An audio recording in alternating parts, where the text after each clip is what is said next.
Cowboys are the surprise team of the NFL, 5-1 after the dominant performance in a 30-23 win at Seattle Sunday. ESPN Radio's Matt Mosley is with us. And, you know, want to talk, obviously, some Cowboys, maybe a little Baylor coming up in just a minute, because I know you want to do that. Please. But heard you and Cowlishaw talking today about the fact that Peter King ranks the Cowboys as the #1 team in the NFL. That is true. And his fine 15 on Monday Morning Quarterback. Do you agree right now that the Cowboys, all things considered, are the best team in the league? Well, I just think they had the most impressive win of the entire season in the NFL. I don't know if I would rank them, Mike, as the first team, but I just think what they did with everything that was on the line, in the sense of nobody beat Seattle there, and to do it in such a dominant fashion, I thought it was remarkable in the sense that they had things go against them. And in the past, I just think those teams, it would crater, getting down 10-0, and the way they fought back. So I don't know. I wouldn't call them the best team. I think you can make an argument that they are the hottest team in the NFL right now. There does seem to be a different attitude, more confidence. That comes with having better players, who are at least performing better this year. What's been the biggest key to the turnaround, in your opinion, if you had to pick between, you know, one of the play callers, Linehan, Marinelli, you know, DeMarco Murray, Tony Romo, Jason Garrett? If you had to pinpoint one person who's made the biggest difference in this thing, who would you say it is? I would go with something Des Bryant said to me recently, and he said something along the lines of, "This is DeMarco's show." And I just thought for Des to say that, a guy who doesn't mind being the center of attention at times, and I think that really speaks to, they found an identity. They finally, and whether you want to give Jerry credit or whether you want to say he sort of stumbled into it, this taking these first-round picks on the offensive line has played such a huge role. So if I want to pinpoint one thing, it's just that offensive line, but mainly Murray. I mean, this is starting to feel like, and now maybe they're going to run him into the ground, and we'll be have a different discussion.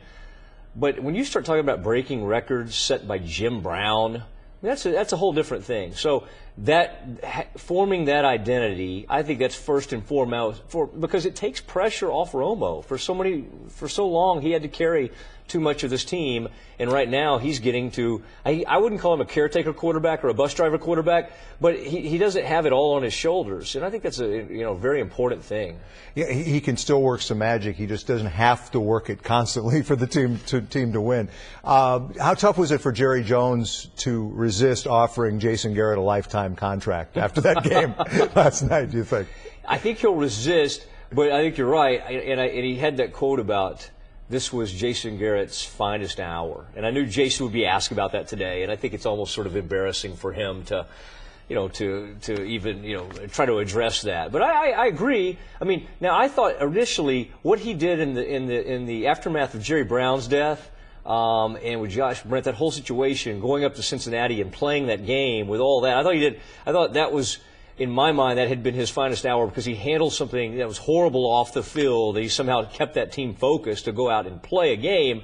But in terms of knocking off an unbelievable football team, the defending world champions, I mean, it sounds crazy, but I mean, you have to think of this team as a legitimate contender right now. And if people want to be out there running around mentioning the word Super Bowl, I think this week's a pretty good time to do it. Safe to say that right now, anything less than an NFC Championship game would be a disappointment for this team. I mean, that's how drastically things have changed, though, in the last 6 weeks, right? The way most fans are seeing it anyway. Yeah, I still think, though, if they ever got in and won, say, a divisional game or won a wild card game, I mean, I think that really would be enough. And I mean, people say that they did that in 2009. But, yeah, I think we're getting ahead of ourselves to say that anything short of a championship game, I think we're getting too caught up in one win. But this team seems to have formed an identity, and the fact that I think the biggest shock of all is that defense. I mean, I just think we thought that they would try to mask that defense and have a really good offense, and that's the only recipe. They even had to get 8-8. And to see them go in and shut down Marshawn Lynch, Russell Wilson, I mean, they were dominant. I don't remember, you've been around here a little bit longer than I have. I don't remember since, I mean, you have to go back a long time to see a game against a great team where they were that dominant on the defensive side of the ball. And they were having to overcome all sorts of mistakes and special teams issues. So I think there is cause to be pretty excited about this team right now. All right, Matt Mosley, we ran out of time for Baylor talk. Maybe next time. Oh, please create extra time. 61-58. I think somebody just scored again in that game, in fact. Number 4 in the country. All right, yes. They're in the playoff right now, the Final Four. Matt from ESPN Radio with Cowlishaw weekday afternoons. Thanks very much. Thank you.